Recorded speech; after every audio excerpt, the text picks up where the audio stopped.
বাংলাদেশের প্রধানমন্ত্রী তারেক রহমান। এদিকে প্রতিমন্ত্রী হিসেবে শপথ নিলেন যারা, অন্যদিকে মন্ত্রী হিসেবে শপথ নিলেন যারা, এবং গণভোটের ফলাফল বাতিল চেয়ে হাইকোর্ট রিট।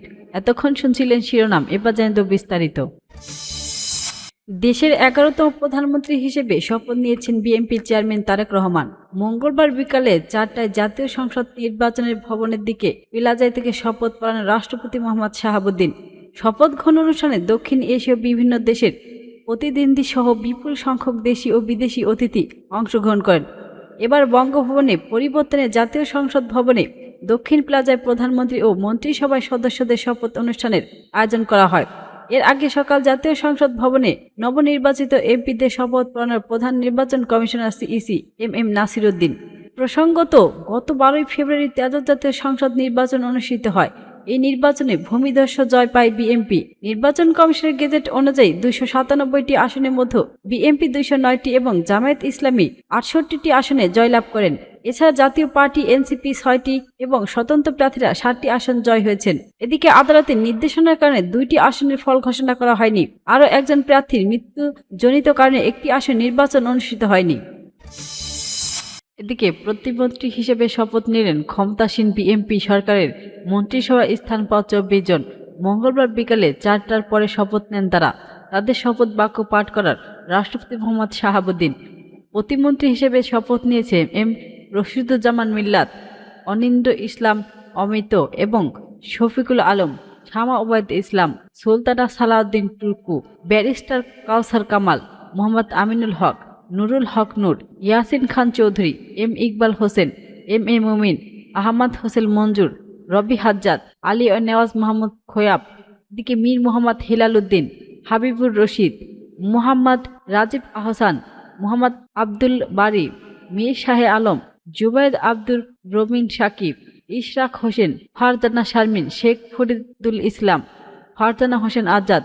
এর আগে নতুন সরকারের প্রতিমন্ত্রী হিসেবে শপথ নেন বিএনপি চেয়ারম্যান তারেক রহমান। এরপর পূর্ণমন্ত্রী হিসেবে শপথ নেন 25 জন। শপথ গ্রহণ অনুষ্ঠানে দক্ষিণ এশীয় বিভিন্ন দেশের প্রতিমন্ত্রী সহ বিপুল সংখ্যক দেশে ও বিদেশি অতিথি অংশগ্রহণ করেন। এবার বঙ্গভবনের পরিবর্তে জাতীয় সংসদ ভবনের দক্ষিণ প্লাজায় প্রধানমন্ত্রী ও মন্ত্রিসভায় সদস্যদের শপথ অনুষ্ঠানের আয়োজন করা হয়। এর আগে সকাল জাতীয় সংসদ ভবনে নবনির্বাচিত মন্ত্রীদের শপথ পড়ার প্রধান নির্বাচন কমিশনার CEC M Nasir Uddin. BNP chairman Tarique রহমানের নেতৃত্বে নতুন মন্ত্রিসভা গঠিত হয়েছে। তাদের মধ্যে 25 জন মন্ত্রী হিসেবে শপথ নিয়েছেন। মঙ্গলবার বিকেলে সংসদ ভবনের দক্ষিণ প্লাজায় নতুন মন্ত্রিসভায় শপথ অনুষ্ঠিত হয়েছে। মন্ত্রী হিসেবে শপথ নিয়েছেন যারা: মির্জা ফখরুল ইসলাম আলমগীর, আমির খসরু মাহমুদ চৌধুরী, শাহাবুদ্দিন আলম, ইকবাল হাসান মাহমুদ, হাফিজ উদ্দিন আহমেদ মীর বিক্রম, আবুল জাফর মোহাম্মদ জাহিদ হোসেন, ডক্টর মোহাম্মদ খালিদুর রহমান এবং আব্দুল আওয়াল মিন্টু, কাজী আহমদ মোফাজ্জল হোসেন কায়কোবাদ, মিজানুর রহমান মিনু, নিতাই রায় চৌধুরী, খন্দকার আব্দুল মুক্তাদির। এদিকে আরিফুল ইসলাম চৌধুরী, জসিম উদ্দিন স্বপন, মোহাম্মদ আমিরুর রশিদ, আফরোজা খানম, শহীদ উদ্দিন চৌধুরী অ্যানি, আসাদুল হাবিব টুটুল, মোহাম্মদ আসাদুজ্জামান, জাকারিয়া তাহের, দীপেনে ওয়ালি, আলম এনহাসুল হক মিলন, সর্দার মোহাম্মদ শাখাওয়াত হোসেন, শফিক মাহমুদ আনাল, শেখ রবিউল আলম। মন্ত্রিসভায় শপথের আগে প্রধানমন্ত্রী হিসেবে তারেক রহমানকে শপথ বাক্য পাঠ করার রাষ্ট্রপতি মোহাম্মদ শাহাবুদ্দিন। গত 12 ফেব্রুয়ারি অনুষ্ঠিত গণভোটের বৈধতা চ্যালেঞ্জে 13 ফেব্রুয়ারি ঘোষিত গণভোটের ফলাফল বাতিল চেয়ে হাইকোর্ট রিট দায়ের করা হয়েছে। এদিকে মঙ্গলবার সুপ্রিম কোর্টের আইনজীবীরা এবিএম আতাউল মজিদ তৌহিদ জনস্বার্থে এ রিট দায়ের করেন।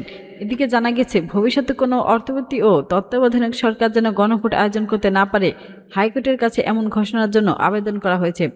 এদিকে উল্লেখ করে গণভোটের ফলাফল অনুযায়ী মোট ভোটার 12,77,11,793 জন। মোট ভোটের প্রধানদের হার 60.26%। এর মধ্যে হ্যাঁ ভোট পড়েছে 4,78,75,829 এবং আর না ভোট পড়েছে 2,25,65,627। এদিকে ভোট বাতিল হয়েছে 74,22,637টি।